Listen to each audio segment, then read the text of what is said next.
There comes a point in your life when you look in the mirror and something feels wrong. Not your face, not your body, not your expression. Something deeper, something you can't explain. You look at yourself and realize you don't actually know who you are anymore. And the scariest part, your identity didn't disappear overnight. It faded, slowly, quietly, invisibly, stolen piece by piece by dopamine. The truth nobody wants to face is this. Dopamine doesn't just steal your discipline, it steals your sense of self. It changes what you care about, what you want, what you tolerate, what you dream of. It turns your goals into fantasies, your desires into distractions, your routines into addictions. You weren't always this lost. You weren't always this distracted, this tired, this numb, this unfocused, this divided, this disconnected from your own life. There was a time when you could sit still, when you could think clearly, when you could feel deeply, when your mind was yours. But now, your mind feels like a room you haven't been inside for years.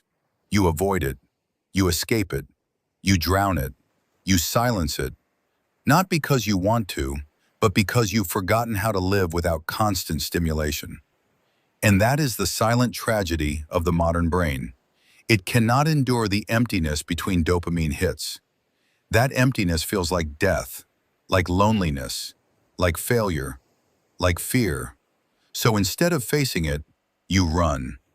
Back to the next hit, the next scroll, the next escape. You keep feeding the very thing that's destroying you. Dopamine doesn't ruin your life loudly. It ruins it quietly. It doesn't break you suddenly, it breaks you subtly. It doesn't chain your body, it chains your attention. It doesn't take your freedom, it takes your ability to be present. And when presence is gone, everything collapses. Your confidence, your discipline, your relationships, your sense of purpose, your ability to enjoy simple things, your capacity for real joy. When you cannot be present, you cannot be alive. Here's the truth people fear more than anything. You don't actually fear effort. You fear the version of yourself that appears when effort begins. The version without distraction. The version with nothing to hide behind. The version forced to confront every insecurity, every regret, every unfulfilled dream, every wasted year, every broken promise you made to yourself. Dopamine protects you from that confrontation.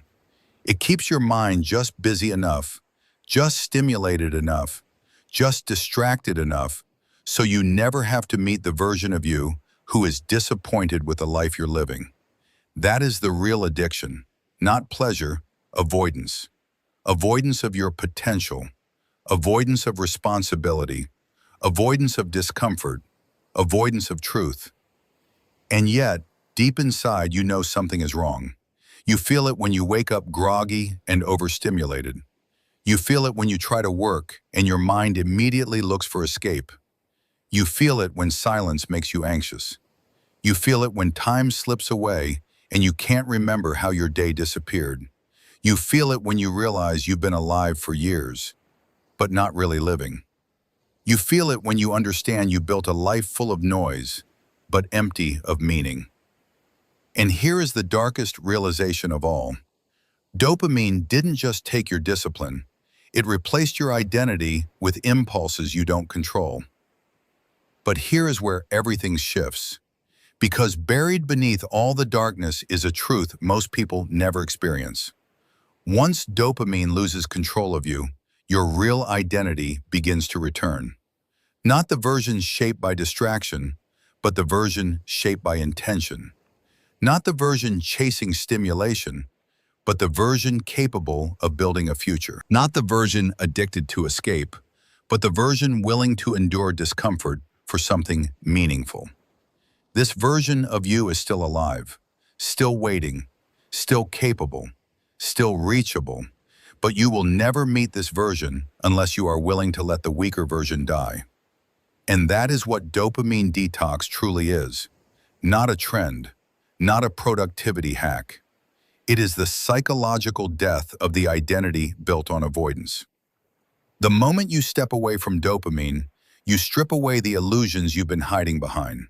And what remains is raw, uncomfortable, powerful truth. From that truth comes intention. From intention comes clarity. From clarity comes discipline. From discipline comes identity. And from identity comes a life you are finally proud to live. You must understand something. The world profits when you are overstimulated, but your future depends on you breaking free. So the question is no longer, how do I get motivated? Or how do I become disciplined? The real question is, are you willing to face the version of yourself dopamine has been protecting you from? Because until you face that version, nothing changes. But the moment you do, everything changes. The war is still inside your brain, but the battlefield is shifting. And this is the moment you stop being a soldier and start becoming the commander.